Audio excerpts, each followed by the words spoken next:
que c'est leur première fois de participer à notre culte.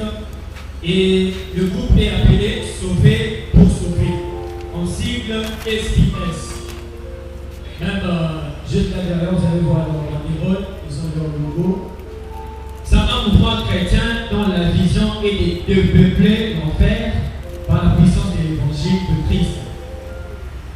C'est leur objectif, ils ont de peupler l'enfer par l'évangile de Christ. Donc, témoigner l'évangile de Jésus, c'est leur activité principale. Cette activité a commencé depuis 2016 et c'est la vision d'une grande dame que nous appelons Bibiche Odimba, qui est la visionnaire de cette activité, de ce groupe que nous appelons Sauver pour Sauver. Donc, si ce groupe a vu le jour, c'est grâce à la vision que la servante de Dieu Bibiche a mis pour commencer encore ce mouvement, et c'était depuis 2016. Et il est toujours soutenu par son époux, le monsieur Emmanuel Odimba. Et ce groupe n'est pas seulement ici à Kinshasa, les moins seulement ici à RDC, et ce groupe s'étend maintenant dans 3 pays, dans la Suède, la Belgique et aussi la République démocratique du Congo. J'aimerais, s'il y a le nombre de ce groupe qui peut s'élever, nous allons acclamer. S'il y a le membre du groupe SPS, vous pouvez juste vous manifester, vous devez juste vous manifester, que nous puissions acclamons la présence de nos bien-aimés, acclamons la présence de nos bien-aimés. Merci de vous regarder les places. Et il a été en partenariat avec le groupe GPU ISIPA, groupe public universitaire de l'ISIPA. Et ce groupe aussi n'a pas commencé juste cette année. Ce groupe n'a pas commencé, disons, l'année passée, mais ce groupe date aussi de longtemps. Ce groupe a commencé sous le nom de Je et I, groupe évangélique de l'ISIPA. C'était juste un rassemblement de 3 étudiants qui voulaient aussi évangéliser à l'ISIPA. Et au fur et à mesure qu'ils évoluaient, le Seigneur faisait grâce à ce groupe, et ce groupe aussi évoluait petit à petit. Ce groupe a changé de nom, a changé d'appellation, et on commençait à appeler ce groupe Jessie, qui était le groupe évangélique chrétien de l'ISIPA. Donc ils ont juste monté le C et on a appelé groupe évangélique chrétien de l'ISIPA. Et moi-même d'abord pour moi, j'avais intégré ce groupe, on a dit ce groupe s'appelait Jessie, le groupe évangélique chrétien de l'ISIPA. Et au fur et à mesure qu'on évoluait, le Seigneur nous a fait encore grâce, nous avons intégré une structure de la place qui gère certaines activités, donc qui gère certains groupes chrétiens des universités que nous appelons GPU. GPU, groupe public universitaire. C'est un groupe qui gère plusieurs groupes publics ici dans les universités.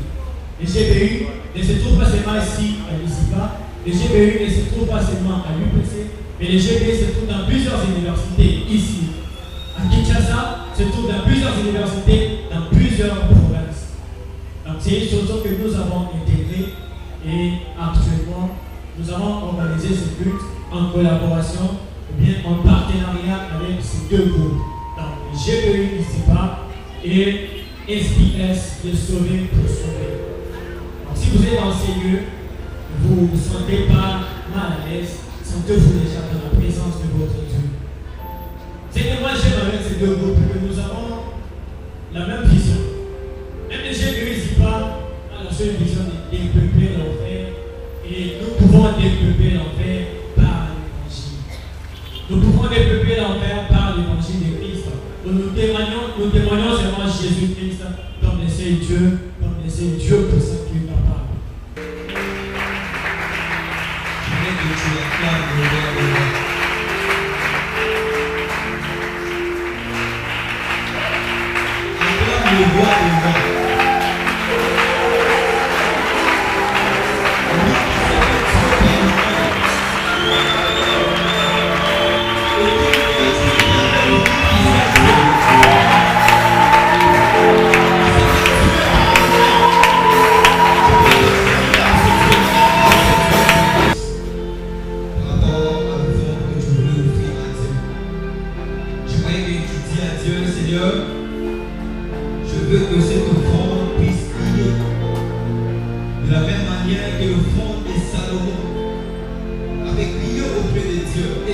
avait conclu par sa grâce de donner de bonnes choses pour les saints.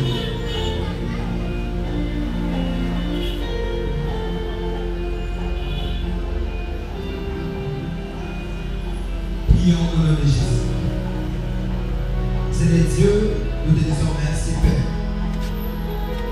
Nous voulons, Seigneur Dieu, t'offrir ce que tu nous as donné, Père. Nous voulons, Seigneur Dieu, que notre offrande, Seigneur Dieu, brille davantage. Comme l'offrande, Seigneur Dieu, la main pèse. Avec rien auprès de toi, Seigneur. Que le monde ne pas, Seigneur Dieu, à nous faire du bien. À travers ces gestes. Au nom de Jésus. Nous avons ainsi prié. Amen. Dieu.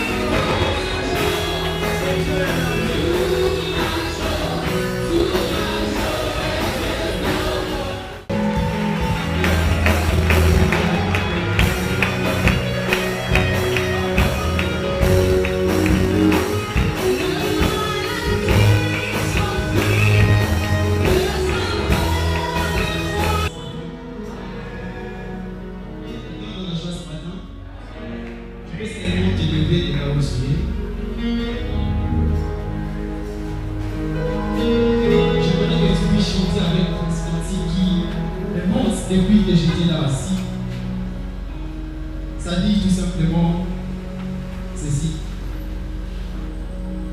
Roi des monts, salut, la source d'eau qui n'est tarie jamais.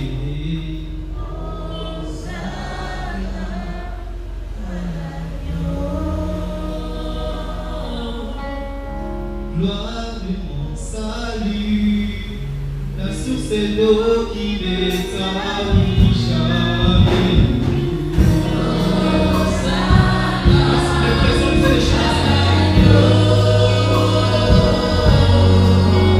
Toi qui vis dans nos cœurs, et nous donne la joie d'être tes élus.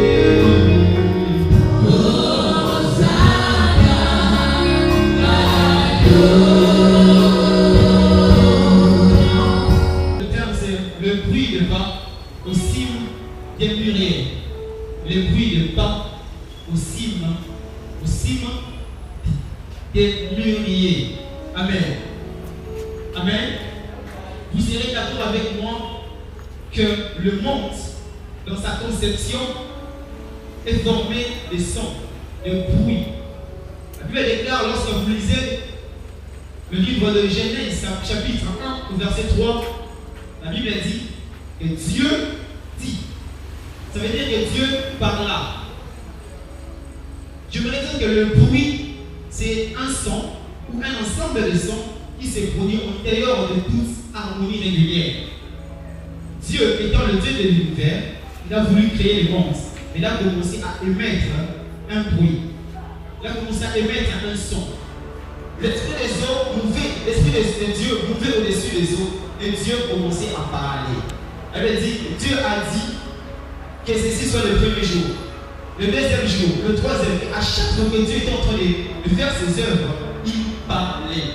Dis à ton voisin, le monde est constitué de sang. Je n'ai pas bien entendu. Quand vous lisez Exode chapitre 20, verset 18, la Bible dit que les enfants d'Israël ont voulu écouter Dieu. Ils en avaient marre que Moïse soit le seul prophète. Ils voulaient aussi devenir un peuple prophétique. Ils ont dit, Moïse, allons à la montagne, quand Dieu va parler, nous tous nous allons écouter Dieu. Lui déclare que lorsque Dieu a commencé à parler, ils entendaient le tonnerre. Le tonnerre. Ils entendaient des cris. Ils entendaient des choses qu'ils n'arrivaient pas à capter.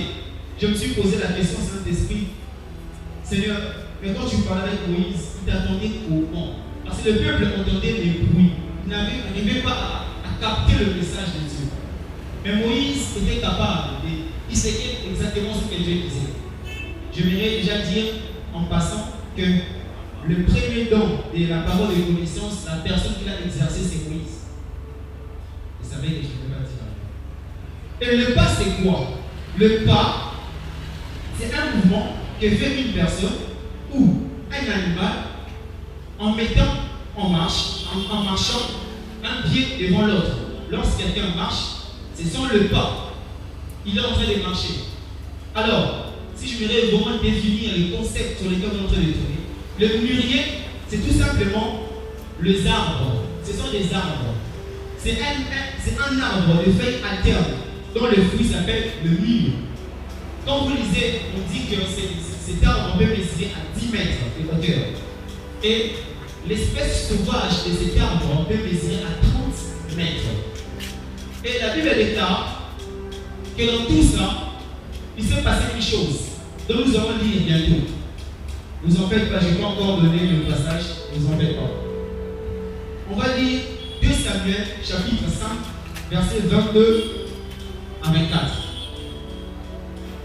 C'est la parole de Dieu que nous sommes en train de lire. 2 Samuel, chapitre 2, verset 5, 22 à 24. Le Philistin vient une deuxième fois occuper la vallée des Réphaïtes. David consulte de nouveau le Seigneur. Il lui répond: ne les attaque pas directement, mais passe derrière eux et approche-toi d'eux en face des arbres. Quand tu entendras, l'autre version dit, quand tu entendras un bruit au bas des cimes des mûriers. Dans la parole de Dieu, on dit, quand tu entendras le bruit sur le sommet des arbres, dépêche-toi, en effet, c'est à ces moments-là que tu marcherais devant, et je marcherai devant toi pour battre l'armée des Philistins. Amen. On peut nous rasseoir. Ça, c'est le passage introductif de mon message de cet après-midi. Il y aura un second passage qui va permettre le corps de ce message. Je vais dire Dieu pour ce message. Il avait déclaré que les Philistins ont attaqué le nouveau Israël. Ce qui revient à dire qu'ils avaient attaqué autrefois. Là où Dieu a donné la victoire à David, ils ont appelé celui-là Baal Pératim dans le verset précédent, qui veut dire celui qui faille le chemin. Et le Philistin va encore une deuxième fois attaquer Israël. Mais j'aime une chose que David a dit. La parole déclare que David a consulté les seigneurs. Je voudrais te dire ce matin, mais tout ce qui t'arrive, quand ça ne va pas, quand à l'université, parfois les frais, la santé et tout ça, le travail, consulte et Dieu. Quand ça ne va pas, est-ce que tu as la mentalité de consulter les seigneurs? Parfois ça ne nous arrive pas. On plaire sur notre propre sort. Seigneur, ils vont me filer dans mon colonie. Oui, c'est vrai. Mais est-ce que tu consultes Dieu? Dieu aime ce que ce roi a fait. Ce roi a consulté Dieu. Et Dieu l'a dit, lorsque tu entendras les bruits au cime de mûrier, au sommet des arbres, c'est à ce moment-là que tu peux avancer. Non en face de la nation d'Israël, mais derrière. Et quand le bruit sera fait, moi l'Éternel, si vous lisez, Dieu dit, moi je battrai les Philistins. Il a dit, moi je battrai les Philistins. Ce qui devrait dire que David ne va pas combattre. Je me suis posé des questions. Est-ce que David va combattre ou pas? Lorsqu'on parle au bruit de pas, on va simplement faire allusion à ces 3 choses. Je vais aller rapidement, les temps et les défauts. Je vais épargner 3 vérités par rapport au pas. C'est que le pas de Dieu représente. Premièrement, le pas de Dieu représente son poids, son cabot dans l'hébreu. Ça veut dire sa gloire. Quand Dieu dit, quand tu entendras le pas, le bruit de mes pas dans le cycle de mûrier, ça veut dire ceci. Lorsque ma gloire sera déployée au cycle de mûrier, à ce moment-là, tu peux te hâter pour le combat. On peut comprendre ça. Nous sommes là. Nous sommes là. Et le pas d'une personne représente sa taille. Lorsqu'une personne marche dans un désert, par exemple, il piétine, on peut connaître même sa taille. On peut connaître sa taille juste par le pas de ses pieds. On peut connaître sa taille. Et la taille de Dieu représente sa grandeur. Lorsqu'il dit, quand tu entendras le bruit, en réalité, le Seigneur lui dit, ma grandeur va se déployer dans les cimes de Miriam. Ainsi, comme c'est un combat, je me livrerai en combat devant tes ennemis. Nous sommes là encore. Nous sommes là. Et la troisième vérité par rapport au pas du Seigneur, ça explique son état, sa nature. La nature de Dieu. Dieu est éternel, Dieu est saint. Il veut dire à son serviteur, lorsque tu entendras le bruit sur les cimes des brillés, au sommet des arbres, ça veut donc dire, c'est ma gloire, et je vais peser sur tes ennemis en déployant ma gloire tout en établissant ma nature. Est-ce que nous sommes là ce matin? La parole déclare ceci, qu'on a ramené l'arche d'alliance dans la maison des Laban. L'arche a pesé à 2 reprises que le statut de Laban n'a pas pu supporter. Ça veut dire ceci, là où Dieu est, il pèse. Je ne sais pas si tu me comprends. Là où Dieu est, il pèse. Il dit, je ne passerai pas en bas, mais je passerai en haut. La parole déclare qu'il a établi sa demeure au-dessus, il a déployé comme des tentes. Il a déployé comme des tentes. L'une des choses qui nous fait comprendre encore ces messages, c'est que lorsque Dieu s'est dit que si tu entends, quand je serai en train de marcher, hâte-toi de faire ce que tu dois faire. Parce que moi, je marcherai devant toi. Moi, je combattrai ceux qui te combattent. Je vais lui dire ceci. Dans la marche avec le Seigneur, il faut écouter les signaux de Dieu. Parfois, nous sommes pressés de faire tout ce que nous avons, mais on n'attend pas les signaux de Dieu. Le commerce que tu as, les études, tu fais quelle option d'abord? Avais-tu consulté Dieu? Quel est le signal que Dieu t'avait donné par rapport à ce que tu fais? Par rapport à ce boulot, par rapport à cette relation, Dieu t'avait parlé. Je ne parle pas seulement de la voix audible, mais je parle de chaque instant que tu veux faire un pas de plus pour ta vie. Écoute le bruit de Dieu. Écoute Dieu. Il y a une chose qui se passe dans le bruit. Puisque je venais de dire que le monde est constitué de sons et de bruit, la parole déclare que Dieu a amené son serviteur Ézéchiel dans la vallée. Là, il y avait quoi? Il y avait la mort, la solitude. Là où Dieu t'amène, certainement tu n'entendras pas des bruits de certaines personnes. Tu dois rester focus à l'éternel. Parce que lorsque Dieu t'amène à un endroit, certainement tu t'es pressé. Là où tu parles, il n'y a pas de Dieu. Mais là où Dieu t'envoie, il te précède. L'une des choses que j'ai aimé dans sa parole, il a dit, quand tu entendras un bruit, ça veut dire lorsqu'il n'y a pas de mouvement, ne bouge pas. La différence entre les cimetières et la maternité, c'est quoi? Le bruit. Là où il y a le bruit, il y a la vie. Oh, j'étais en train de dire, là, le bruit, il y a la vie. Dieu dit ceci. Quand tu entendras, la vie, c'est remué. C'est alors que tu manifesterais. L'Esprit dit les gêner et les prier. Si j'étais là, j'allais dire, voir, je te respecte. Dans l'autorité, pour combattre, il faut être rempli de membres. N'est-ce pas? Pour combattre, il faut bien manger. Avant que les soldats aillent dans le combat, on le nourrit. Mais toi, tu nous dis, quand j'ai été compris, toi, tu as un problème dans ta tête. Non, il n'a pas un problème. Il a une chose dans son esprit. Il a capté une pensée que le peuple n'a pas capté. La parole déclare ceci dans le verset 5. Elle déclare, Josaphat s'étend debout au milieu des habitants de Jérusalem et des autres Judéens. Verset 6. Verset 6 dit ceci. Il dit, Seigneur, Dieu de nos ancêtres, c'est toi qui es dans le ciel, c'est toi qui gouvernes tout le royaume de la terre. Tu possèdes la force et la puissance. Et personne ne peut te résister. Verset 9, il dit une chose très importante. Un malheur nous atteindra peut-être un jour. La punition et la guerre, la peste ou la famine. Alors nous viendrons devant ces saints temples. Il s'est fait qu'on est en train d'attaquer Israël comme les Philistins ont attaqué à l'époque où David était roi. Mais cette fois-ci, ce n'est pas une nation, c'est 3 nations. Il arrive parfois dans nos vies, le problème s'accumule. Comme on dit ici dans notre pays, que le problème ne vient pas seul. Ça vient avec les oncles, avec les tantes. Autrefois, c'était les Philistins. Mais cette fois-ci, ça vient avec les Ammonites, les Moabites, tout ça. Mais dans le verset 12, la Bible nous dit ceci. La Bible nous dit,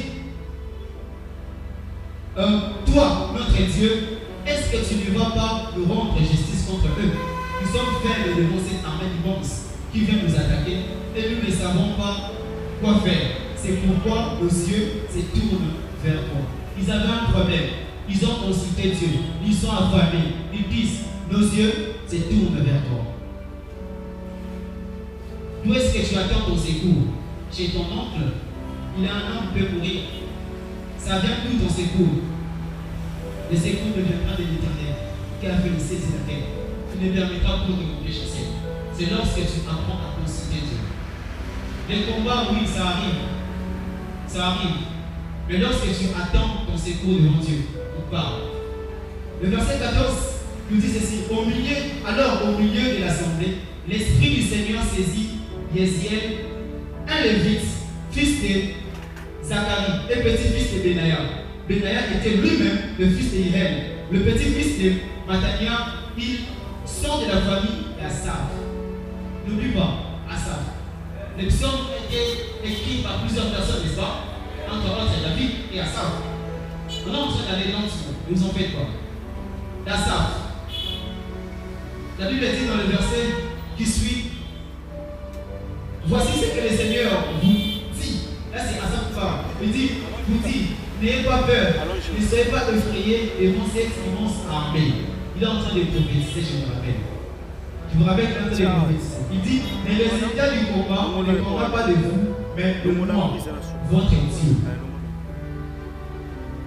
Demain, vous descendrez contre vos ennemis qui sont en train de monter par la côte de fleurs.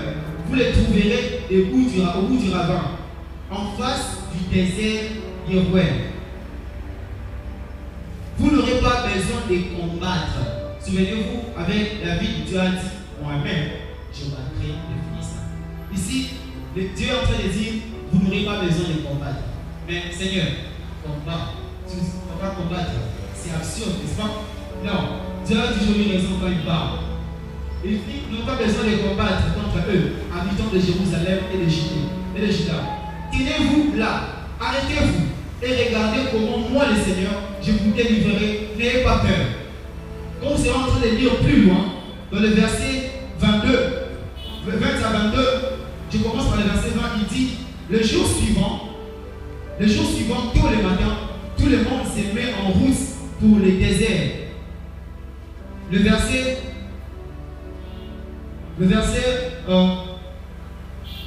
qui suit, il dit, mettez toute votre confiance dans le Seigneur votre Dieu et vous serez forts. Mettez toute votre confiance dans le prophète et vous porterez la victoire. Dis avec moi, prophète. Dis avec moi, prophète. Il y a des prophètes dans ces lieux. J'ai demandé s'il y a des prophètes dans ces lieux. Quand on parle des prophètes, toi tu penses quoi? La Bible déclare, c'est dans le verset 24. Non, dans le verset 22, il dit, au moment où les chanteurs commencent à lancer leur cri de joie et la louange du Seigneur sème le désordre parmi les Ammonites et les Moabites, ainsi que les Adonites. Je vais vous expliquer cela. Il s'est passé quoi en réalité? Il s'est passé que Israël veut combattre. Dieu dit ceci, vous n'aurez pas à combattre parce que moi, j'ai combattu à votre place. Josaphat dit ceci pour gagner du temps. Il dit, mettez devant l'armée les chantres. Il souligne un point en fait. Il dit ceci, habillez-le d'ornements sacrés. Chose étonnante. On veut aller combattre. On a la guerre. Mais il dit, habillez-le les ornements sacrés, les vêtements des Lévites. Qu'ils ne soient pas derrière les chantres, mais qu'ils soient devant.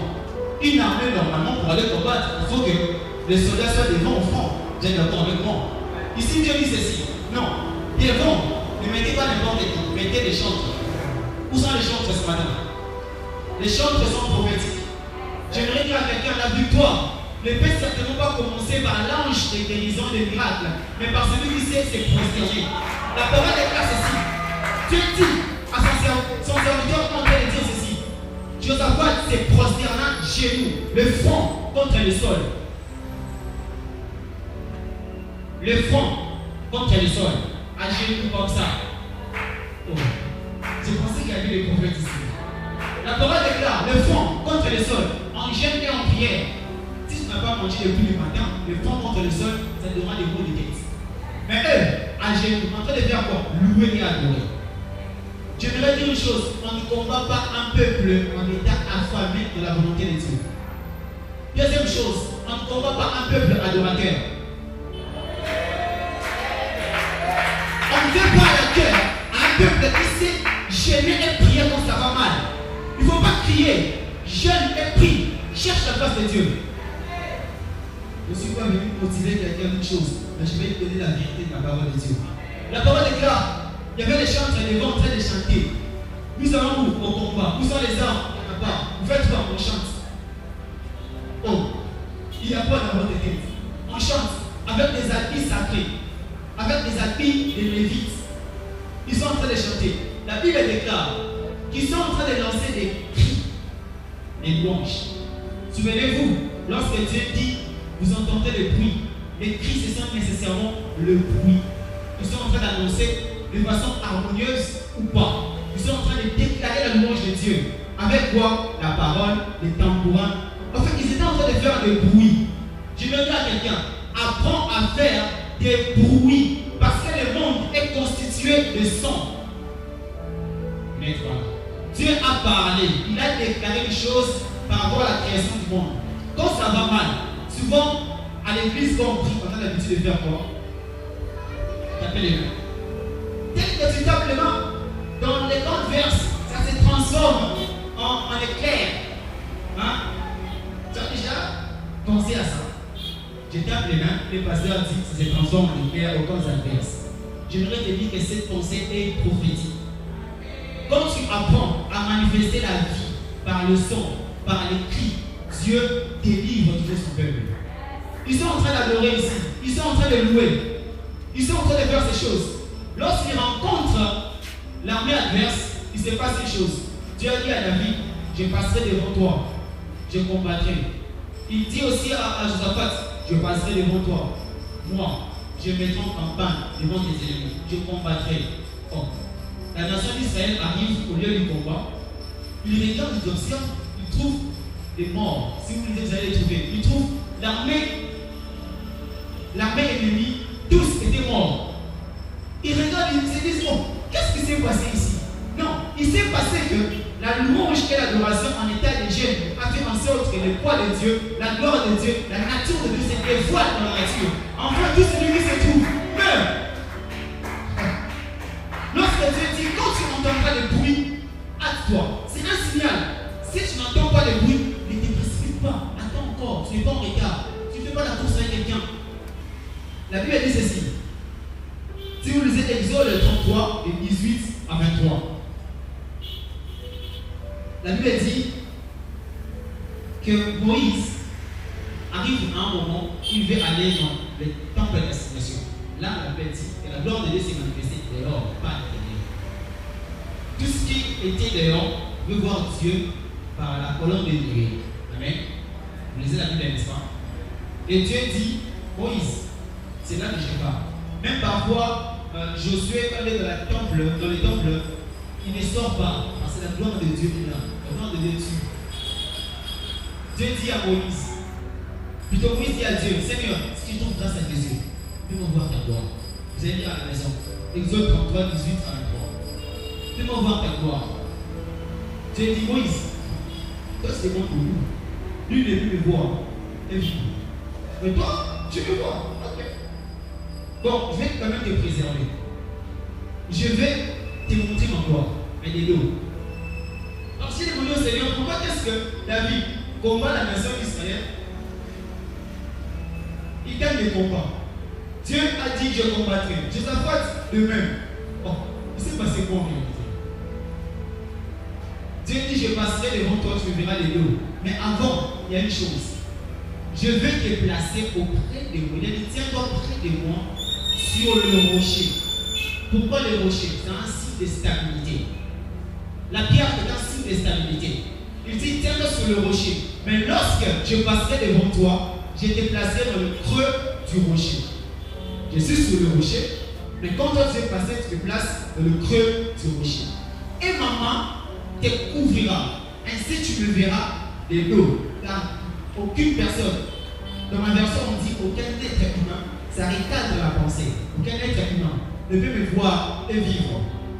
J'ai demandé réellement ce qui a fait en sorte que les nations adverses s'expriment. Il se passe ceci. Moi je suis Dieu, ok? C'est Moïse. Moïse, tu veux me voir, d'accord? Je te ferai voir ma gloire avec les deux, mon cher.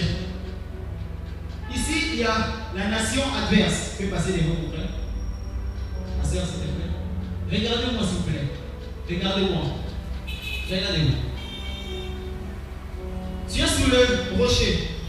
Quand je te placerai dans le creux du rocher, ma main justicière te couvrira. Dans mon ombre, tu seras protégé. Lorsque Dieu passe, Dieu est devant Moïse. Moïse voit Dieu où? De dos. La nation adverse voit Dieu où? En face.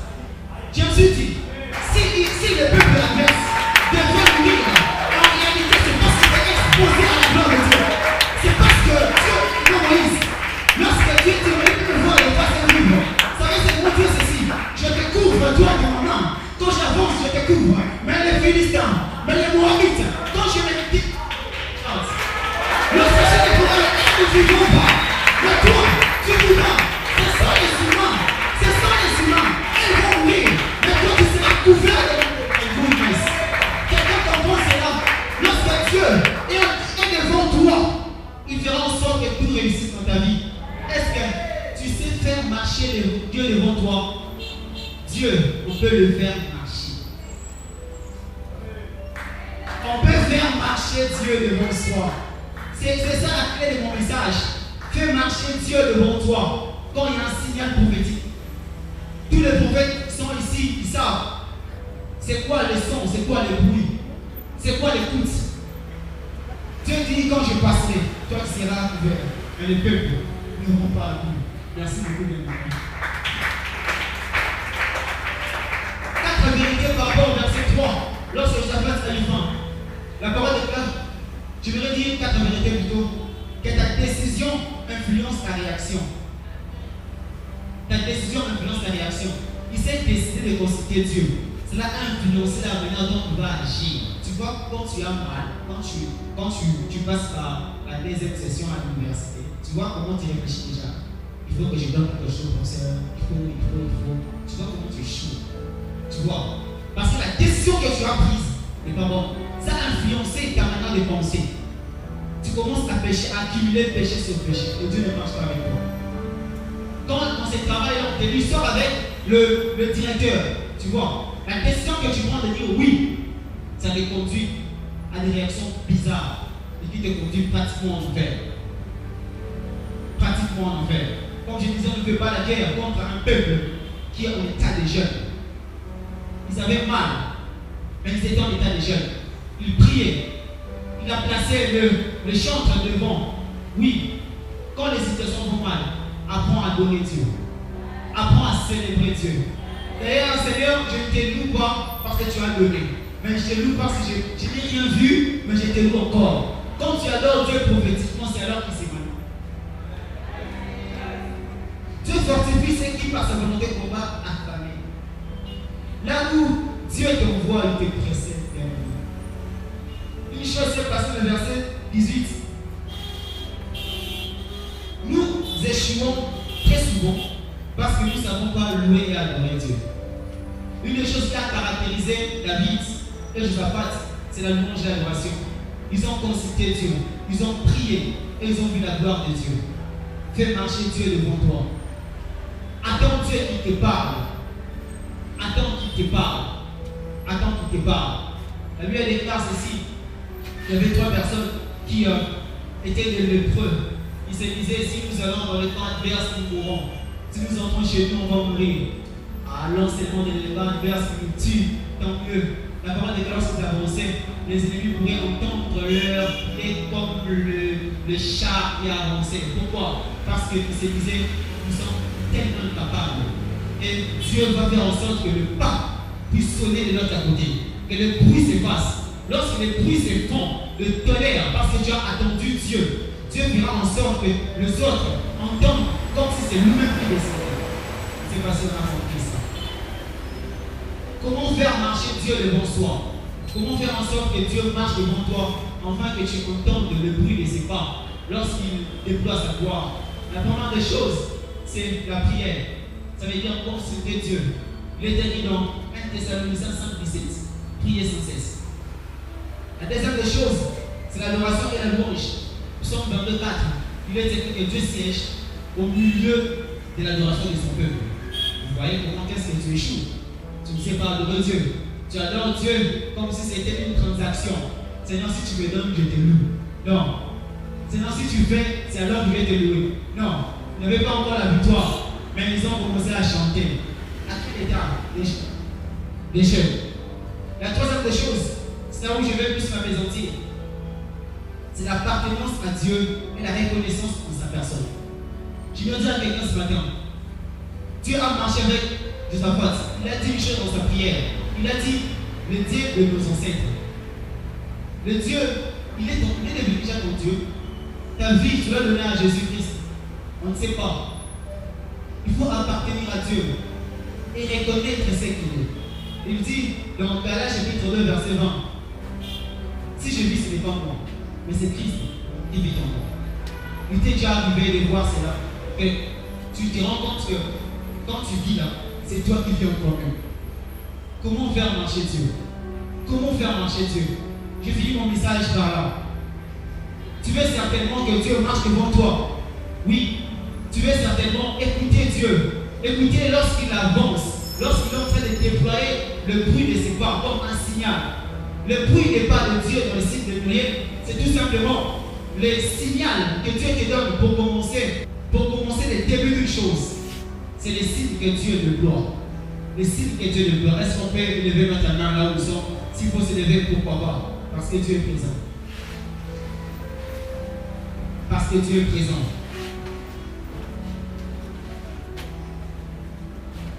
Parce que Dieu est présent.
Nous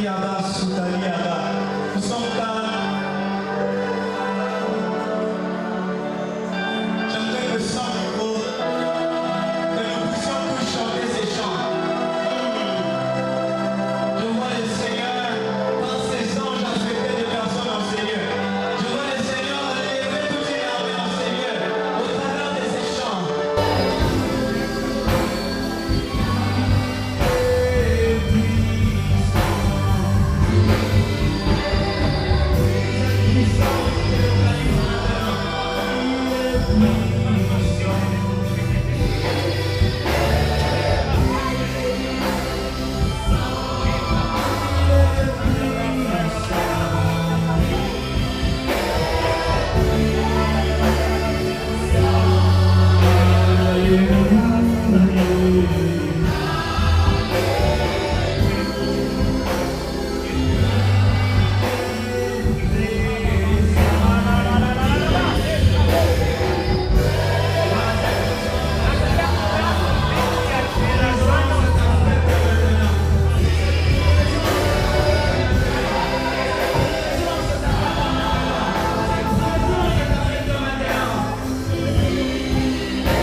Le Seigneur est en train de me faire montrer une vision. Je vois les anges avec des tiges coton. Il est en train de soigner les oreilles. Il est en train de commencer au milieu de la randonnée. Je parle à cette personne.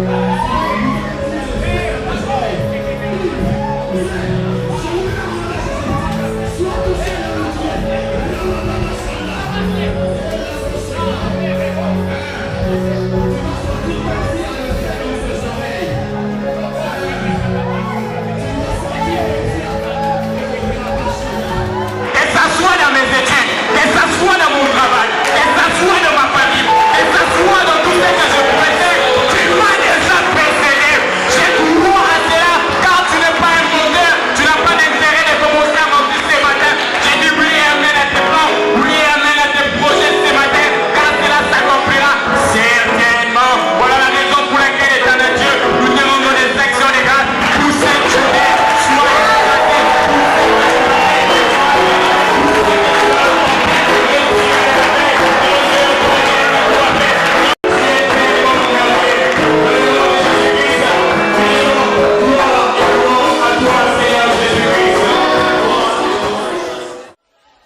Ainsi tu me verras des dos. Là, aucune personne